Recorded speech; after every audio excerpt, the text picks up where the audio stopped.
never. A massive bone creature rests here, a long dead captain called Stone, who came out dead due to his failings in battle long ago. And Link can awaken and chase down Tina, engage him in combat and defeat him. Then still Tina will tell him of his way, and that he has long awaited an order to death, in order that permission to give to men as well. With Link's blessing, Tina passes his request on to Link, and asks permission to find and rest, a request that Link is of course all happy to grant. One. This will allow Link to communicate with the dead soldiers of the Iconic Kingdom, to issue them the order to cease their wandering and to rest. Night has fallen over the graveyard, Manthe has taken shelter indoors, and there are undead Iconics. None of them followed. They call him captain, and they give him respect. He orders a gathering of them to open a in the grave sites that they're marching around. After all, if the captain commands it, then they will obey. A small gauntlet marches that way, leading Link to a bright tower surrounded by a gruesome iron knuckle. They're just as we will hear as he remembers them in Hyrule, but why is iron knuckle here, guarding a stage? That seems unnecessary, if not outright unfair. Upon his defeat, he pulled back, revealing the stage into another fire. But this one doesn't act with hostility, rather, you can this one is Sandy Black, the brother of Shark. They both belong to the royal family of composers. Black Shark's soul is weird, they didn't show us, she didn't think about the new sword. He's angry with him, yes, but he's quite worried over Shark as well. Black gives to Link the Song of Storms, a melody that contains the thousand power of the Savior. This will cleanse the black person soul of his brother before him. It is his only request before departing. The Pokemon that Dark Knight within Hyrule acts as a gatekeeper to the heart of the valley, demanding that he show them proof that he can at least see the spirits of the now haunted land, which he doesn't actually have. The Pokemon tells him that he can just made a map containing one which can be found through the branch. But Link spent like 2 days running around the branch. There were no weird haunted masks there. Unless they meet with Foreman Brothers, those two dolts that chased Premier's cart through the backcountry. Link rides back to that road up to the ranch, and at dawn of the second day, he goes to see the two weirdos. They start insulting Link and his horse as soon as he's in sight. They had some pretty rich insults for two men that can barely dress themselves. They challenge him to a race and promise that they'll give him some points if he wins. Unwilling to let them yee-haw their way through mockery towards his horse, Link agrees. Yeah, nobody talks shit about Epona. That time that he raced Mr. Ingo at Lon Lon Ranch back in Hyrule, except now there are two of them, and the racetrack is a bit of a joke trap. Perhaps that's intentional on the Gorman brothers' part, or poor upkeep. What is clear, though, is that Link whips them, and staying true to their wager, the elder Gorman brother rewards Link with the Gyara's mask, something that was worn by spirits. Damn. Damn.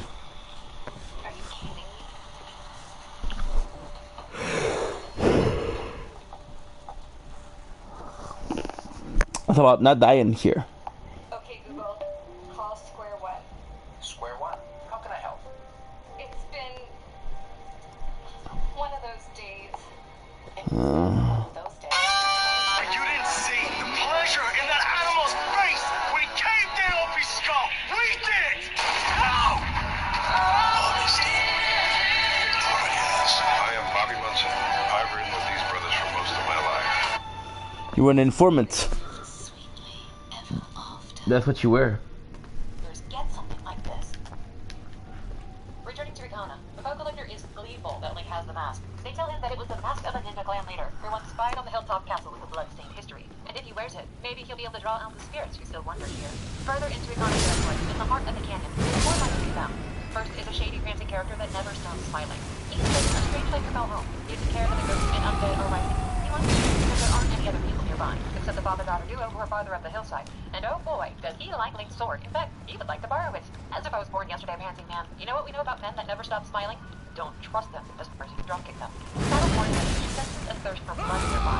And if I'm present, but it's not present. Donning the Gyara's mask brings a fighting spirit out of hiding. One of the Ikana's ancient foes, an assassin. They greet Link, believing him to be a superior, but quickly take up arms against him when the treachery is sniffed out. The Gyaro must bathe these hills in blood. Not even death could halt their hatred of Ikana. But the Gyaro are not allowed when bested by Link. They will lift their folk and offer them bits of advice and history before they burn their own body away to leave no trace of their self behind.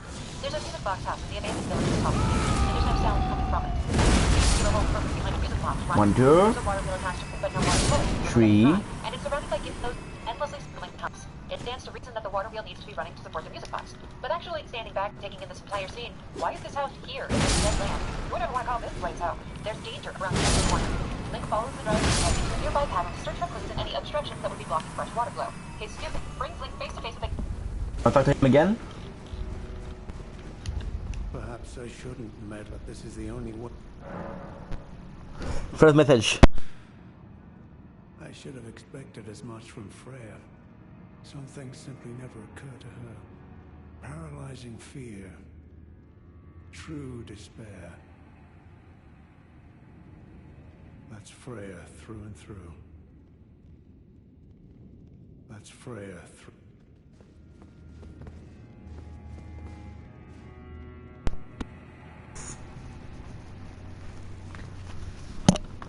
The ghastly thing called Sharp, yes. At least we did. We told her a message. Who invites Link to join the ranks of the dead with a conversation of his own making. Hopefully Black Dude is not fun, and Sharp's melody will put the hero and shield the dawn of storms fail. In a moment of fate, the hero plays for Sharp the Song of Storms. It sends the sun most up. He cannot believe what he's doing, yet momentarily banishes him from Link's presence, and water once again pours forth from his cavern. This causes the water mill on the house to begin turning, and the music box built onto the top of the home begins to blare its tune. The music box acted as a defense against the undead in the area.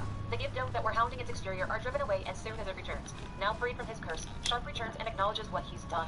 He says that he'd done it because he so desperately wished to revive the Akana royal family. He would drain the life of everything in this canyon to bring them back, and he'd taken over this canyon and stopped the flow of water because a Master One had deceived him. But now he sees how terribly wrong he was. His curse is undone, and the lies of the Master One have been revealed. Sharp asks of Link to find the temple of this land, and to sever the root of evil that torments those who remain. To reach the temple, Link must first find the king within Akana Castle, who also suffers a curse in death, who awaits the coming of the one who will break it. Sharp may now leave this place, to find his brother and his peace, now that his final request has been made. A child was in that house. She's completely on her own. She quietly creeps out of the 44? dead land and stares at the newly flowing water. The Gibdo that were stalking the home are gone. She can leave it again. Link tries to run up to the girl to chat, but she bolts back into her home and locks the door as soon as she spots him. She's jumpy, still frightened, so he gives the house some space and watches the girl come back out and welcome him for the massive water well. Rather than storm the water, he takes the opportunity to visit the house that she just left to see what the deal is with this place. And there's no way a little girl could be in a convent. No, something here is certainly not right. Downstairs, Link takes a look around and notices a door is moving on a closet. It's worth investigating. Something is in there. Inside is a man half transformed into a Gibdo. That little girl had this thing locked up, but who is it? What is it? It starts walking towards Link with its arms outstretched. The title asks Link if he can kill its heart. Playing the song of him feels like a man. He truly was in the thrall of something sinister.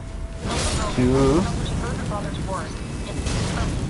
He had no idea what happened to him, but it doesn't matter. The father and daughter completely ignore Link. The hero takes the mask that was cast away from the man after the song appeared, a Gibdo mask that will allow him to speak to the roots. But now is not the time to question them or investigate what happened. Link and Tyler leave the parent and child time to recover from their shock. Instead, it's time to go see what's at the bottom of that water well. Imagine being able to build an app with your name on it, just by thinking about it. These things form a complete AI creation platform. Black. Describe Black. what you want, Black. and watch it take shape. At the bottom of the deep dark well, there are Gibdo all over the place. Wearing the mask, Link is able to speak to each one, and each one will make a demand for something before it will move. It forces Link to go out and collect enough of odds and ends around Termina to make his way through this fresh hellscape of a labyrinth. It takes him hours of battle and combat to satisfy every Gibdo wants to pass through the turn towards death. He finds the mirror shield at the end of the water well. It opens up the secret passage that connects the water well to another previously unreachable place, the courtyard of Akana Castle. Sharp had definitely kept the waiting one who could Good. and that doing so would lead him to the temple of this land. The castle is infested with the dead, and after countless years abandoned and hollow, it's decayed into rubble and rot. This was once a splendorous place, an empire to be feared, now occupied by corpses, the memories of violence. The Garo that Link brings out of hiding give him hints on how to proceed through the castle, and how to face the great king once he reaches his throne room. It would serve Link well to listen to their wise words. Ego's Duryodhana died with his kingdom, yet he still sits upon his throne. His guardians never left his side, not even in death. Link should expect a brawl, expect him to kill him in that throne room. Good. Empire that nearly toppled this land. 82. Probably be the most dangerous thing in this canyon. It's fate's fortune that the Garo and Akana destroy one another, and Link is not here to choose sides or find Egypt born for his peace. If any opposes, he will fight them. He enters the ancient throne room, breaking down one of the deadliest pieces all time. Ego's Duryodhana does not move against Link. He doesn't need to. It's below him. The guardians begin the fight by shrouding the room in darkness and breaking into its floor. The Garo do not allow them their shade, so he burns away the synthetic curtain blocking out the light and finds the peace. Sometimes they cannot stand to see it. It haunts them like nothing else. The two guardians ruthlessly strike out at the hero from the shadows, refusing to draw in too closely, and forcing him to face combat in combat. The hero seeks to lure them towards the light and inflicted upon them with his shield. Two. But when finally they each fall and Link burns away their corpses, Ego's Akana draws his sword and shield and begins the fight anew against the exhausted hero. He's massive, powerful Tougher. hand, and can detach his head from his body, forcing Link to deal with him on two fronts. The ancient king nearly succeeds in cutting the boy down, ending his life, but by a hair's breadth, Link manages to bring Egos to Ikana down, casting away the evil curse that clouded his mind. With his vision, I'm not trying to get that one. in the moments before he finally leaves this world, Egos to Ikana reflects upon his old life and the fall of his kingdom. There was so much hatred, so much chaos and bloodshed. But after somebody thrust open the gates of the stone tower, their need for violence sprang forth again, and the canyon fell into the sad state that it is now. It is thanks to Link that the spell binding them is broken. To return the light to this land, Egos tells Link that he must seal the doors to the stone tower, defeat whatever is inside, and lock that place away once again. It's the For only Hondos. While hundreds of his own soldiers could not conquer that place, perhaps the lone warrior before him does stand a chance. To help him, Egos teaches the Elegy of Emptiness, a terrible song. A soldier who has no heart. Should Link need another to stand in his place, he may use this melody to create a single copy of each of his forms. 4 empty soldiers in total. He will need this ability to reach the final temple. Egos Durikana passes from this plane, his final request being for Link to shine the light of justice upon his kingdom. Not a problem. It's the final day, and so much has been accomplished, but the memories of Ikana can't be best left in the past, so to speak. That girl and her father in the music box, they can be helped once again on his passage through. But that water well, the derelict castle, the undead and skeletal soldiers, the Garrow, they're all things perhaps best forgotten. There is yet one more obstacle that he must face. He's seen it far off. Even knowing precisely where to go and being fully equipped for the climb, it takes like almost all of the time just to reach the entrance of the Stone Tower Temple. Nice. It's no wonder an army couldn't follow this place. Just having to worry about his own height is hard enough. Imagine trying to get 100 or more men to scale this place. It would be impossible. He will need all the time he can get in this place. So, the hero rewinds time and uses the gift of the owl statues to fly back to the Stone Temple. The temple itself, strangely enough, is occupied by machinations and creatures that seem to belong here, which makes one wonder, was the Skull Kid incapable of entering this place and really corrupting? Okay, that's good. And though it doesn't reek of Majora's curses, the place is still exceedingly dangerous. While the temple itself may still stand intact as dictated by the flow of time, that doesn't change the fact that a guardian was imprisoned here. It requires the use of all these shell soldiers to make his way through. And if that beings had been here, an army, if they had been used to open these paths, then they would have been trapped once the others have made their way through, left behind, abandoned, with no way to get through. It's one of the many security measures that keeps meddlers out of this temple. Dormant creatures made of stone and metal awaken when Link draws in too close. Dangerous combatants that guard doors and pathways. But most curious that Link should meet a still living being here, a Garrow master in flesh and blood, and as soon as he sees Link in the tower, he attacks. There is no explanation for why he is here or why he so ruthlessly attacks. That is not the way of the Garrow. His tendency to charge with fire-infused weapons makes him a far greater threat than his underlings that hide in the shadow. But upon his defeat, the Garrow tells Link a secret. The temple can be rearranged, up and down, made and verse, and he tells Link precisely how to do it before ending his own life with a bomb. I have to read this, I guess. After all, that is the way of the Garrow. The death of the Master reveals a hidden treasure that Link will need to conquer this place, the Light Arrow. And following the instructions of the fallen Garrow Master, Link is able to flip the temple on its head from the outside, opening up new branches and paths previously unreachable. And, as before, all of his forms are required to navigate through this labyrinth. Another questionably alive being greets Link en route to the heart of the temple, a Reaper-akin creature called Gomez that is only made vulnerable with the use of the Light Arrow. It guards the master key of this tower. But the story of Gomez is a complete mystery. It existed here to safekeep this treasure, but Link cuts it down after a bitter fight and claims the treasure for himself. If past experiences have taught him anything, it's that obtaining this key means that Link is close to the end of his journey here. But deeper into the temple is an unexpected surprise of sorts. A fierce creature guards a door forward, not unique, but what is revealed when Link kills it is most interesting. It's a mask. Okay, good. Oakland City is Texas. Sophie just moved here from Boston. Hi, girl. Hi, new girl. You have no idea what these people I have to destroy this. Along the way, I've It's just boring that we have to do so much grinding, you know? That's what I have to do, that's what I have to do. And that's okay. I don't mind it.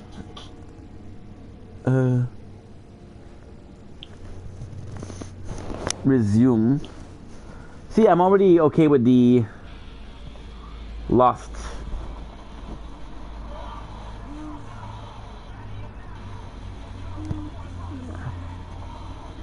Okay.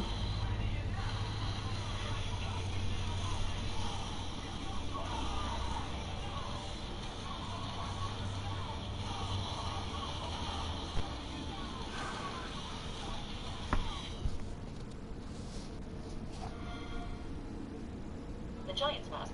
And why is this piece garbage? Why is there a mask here? When Link tried to put it on, it doesn't do anything. It seems useless, but it is a strange thing to find. But the end is finally near. It's taken nearly a day and a half to reach the massive locked door containing whatever curses this land. Throwing it open reveals that a plunge into something unseeable. When Link takes that leap, he lands someplace impossible, as though he's in a completely new land, far away from the stone. Plunged into the middle of an fuck?